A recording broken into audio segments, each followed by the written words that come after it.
কথা কেন আমরা শুরু করব অনেক পুরনো সময় থেকে।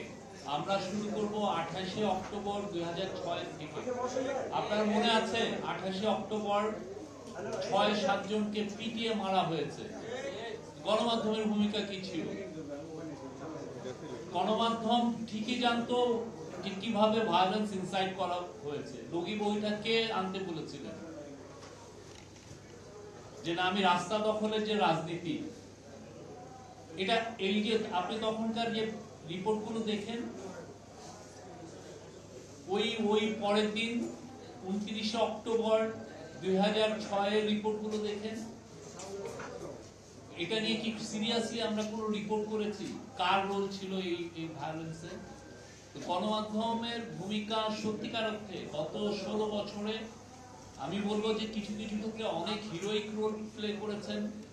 অনেক সাংবাদিক নির্যাতিত হয়েছেন, তারা ডিফাই করেছেন এই ফ্যাসিবাদী রিজিমকে। তাদের হিরোইজমের কোনো তুলনা হয় না।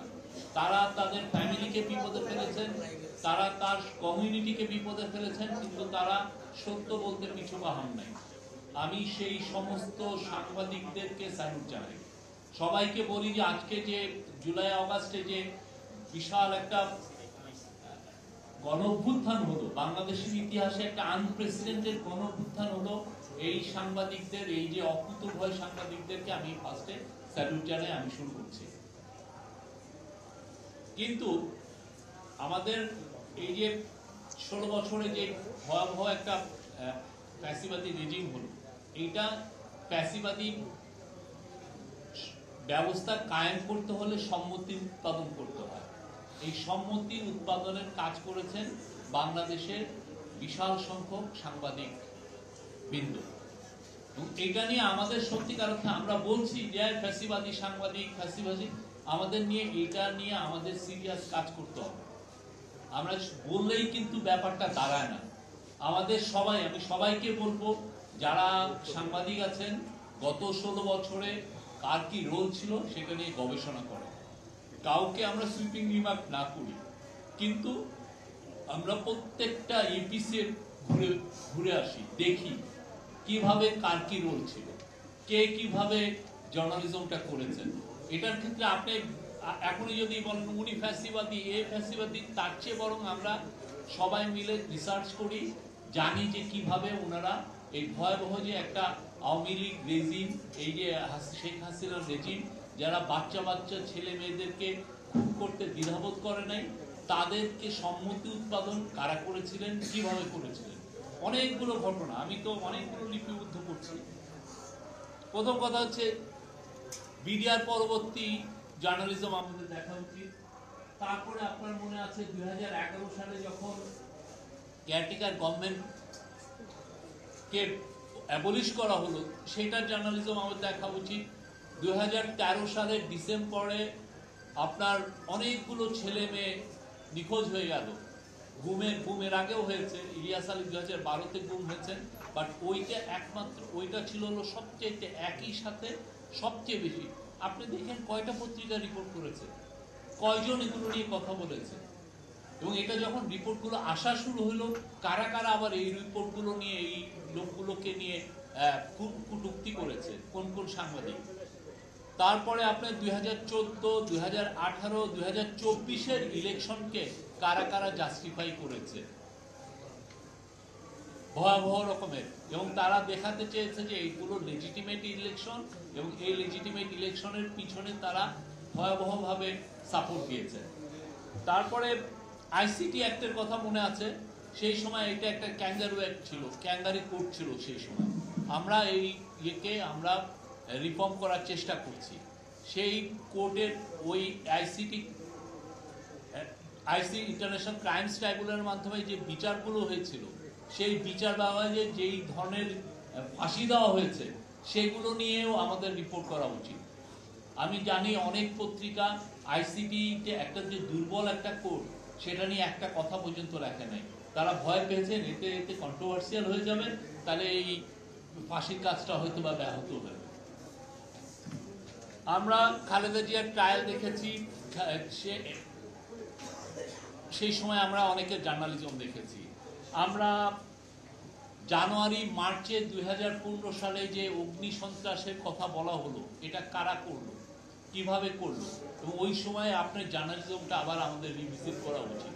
আমাদের জানা উচিত আসলে ঘটনাগুলো কি হয়েছিল, কারা ইনভলভ ছিল, কারণ ওইটার মাধ্যমে পুরো অপোজিশনের পলিটিক্সটাকে ডিলেজিটিমাইজ করা হয়েছিল। পুরো অপোজিশনের ওরা জঙ্গি, ওরা অগ্নিসন্ত্রাস করে, ওদের কোনো পলিটিক্স করার কোনো রাইট নাই, এই যে একটা ন্যারেটিভ, ওইটা কিন্তু মূলত 2014-15 সালের এই ন্যারেটিভটা, তার আগে না। কিন্তু ওই সময় এইটা আমাদের রিভিজিট করা উচিত। আমাদের যে অনেকে গুম হয়েছে, যারা যারা গুম হয়েছে, যে সমস্ত, আমি মায়ের ডাককে বলবো যে সেই সময় তারা যে যারা গুমের জন্য যাদের কাজ করেছেন তাদেরকে নিয়ে কটূক্তি তারা করেছেন, গুমের ভিকটিমদেরকে নিয়ে, তাদেরকে নিয়ে আর কোন কোন সাংবাদিক কি কি সম্মতি উৎপাদন করেছেন এই গুমের, সেগুলো আমাদের জানা উচিত। আমাদের জানা উচিত এক্সট্রা জুডিশিয়াল কিলিং, গুম, সেগুলো নিয়ে কি ধরনের জার্নালিজম হয়েছে। আমাদের জানা উচিত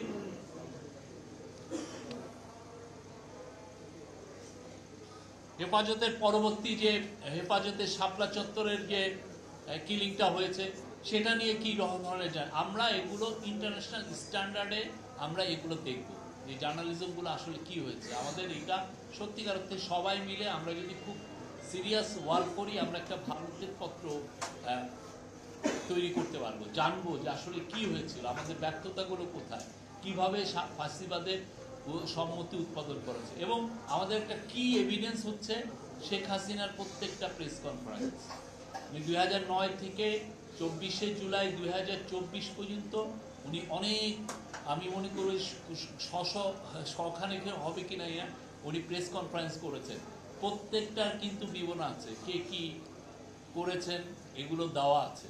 তা আমি সবাইকে ইনভাইট করব এগুলো নিয়ে আমরা সিরিয়াস কাজ করি, তাহলে হবে কি আমরা জানতে পারবো যে কি আমাদের ব্যর্থতাগুলো কোথায় হয়েছে, কি ধরনের ফ্যাসিবাদী বয়ান কিভাবে তৈরি করা হয়েছে, সেই জিনিসগুলো আমরা ইন্ডিভিজুয়াল কাউরে না বলি, কারো এগেনস্টে না বলি, কিন্তু আমরা যদি প্রত্যেকটা ঘটনা ধরে ধরে ধরে কার কি রোল ছিল, কিভাবে জার্নালিজমটা হয়েছে, এটা লিপিবদ্ধ থাকলে সেটা সারা জীবন থাকবে, সারা জীবন আমরা এটাকে ব্যবহার করতে পারবো, যে দেখেন এই এই কাজগুলো হচ্ছে, এবং ইন্টারন্যাশনালি এটা অ্যাকসেপ্টেড হবে। রাইটস গ্রুপকে আমরা ইনভাইট করব, আমরা RSF আছে, CPJ আছে, সবাইকে আমরা, যারা ইন্টারন্যাশনাল জার্নালিস্ট রাইট গ্রুপ আছে তাদেরকে আমরা ইনভাইট করবো, তোমরা এসে এটা ইনভেস্টিগেট করো কি ধরনের জার্নালিজম হয়েছে। তোমরা রাইটসের অনেক কথা বলছো, ইদানিং এই যে প্রেস অ্যাক্রিডিটেশন নিয়ে তারা অনেক স্টেটমেন্ট দিয়েছে, তাদের স্টেটমেন্টকে আমরা ওয়েলকাম জানাই, কিন্তু গত 15 বছরে কি ধরনের ভয়াবহ জার্নালিজম হয়েছে সেটা জানেন। বাট কিছু না পারলেও 1 জুলাই থেকে 5 আগস্ট পর্যন্ত যে জার্নালিজমটা হয়েছে, অনেকে যারা করেছেন, বা টিভিতে যেভাবে আমাদের স্টুডেন্টদেরকে, হিরোদেরকে তারা সন্ত্রাসী বলেছে, মিসক্রিয়েন্ট বলেছে, সেগুলো জানা উচিত, এবং আমরা তাদেরকে ইনভাইট করবো, আসেন আপনার জার্নালিজমটা আপনারা এসে এটা একটু ইনভেস্টিগেট করেন, কি ধরনের জার্নালিজম হয়েছে, কোথায় কোথায় ফেলুর ছিল, কোথায় কোথায় ফাঁসিবাদী বয়ান তৈরি হয়েছে। আমরা তাদের কাজের প্রতি প্রশংসা করি, কিন্তু আমরা এটাও আশা করি তারা যদি এই কাজগুলো না করেন তাহলে তারা এক ধরনের ওভারলুক করছেন আমরা মনে করি। আর সাগররুনি হত্যাকাণ্ডের কথা আসছে, অনেক সাংবাদিক নির্যাতনের কথা আসছে, আপনি জানেন শফিক রেহমানের মতো লোককে 7 বছরের জেল দেওয়া হয়েছে। আপনারা কতগুলো সাংবাদিক সেই সময় এটা নিয়ে কথা বলেছেন, অনেকে তো ওনাকে নিয়ে অনেক বাজে বাজে কথাও বলেছেন, আমরা ফেসবুকে তখন দেখেছি।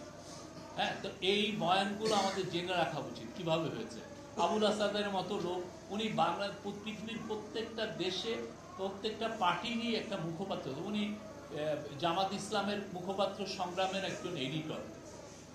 জামাত ইসলামের সংগ্রামে তো অনেক পুরনো একটা পত্রিকা, আপনি সেই পত্রিকার এডিটরকে তাকে তার অফিসে যে ঢুকে এনে তাকে মারতে মারতে তাকে ছেঁচড়ায় নিচে আনছে, কিন্তু আমরা পরের দিন দেখেছি অনেকে এটা নিয়ে একটা রিপোর্ট করেননি, অনেক আমাদের সম্পাদক পরিষদ অনেকে এগুলো নিয়ে একটা কন্ডেমনেশনও দেন না।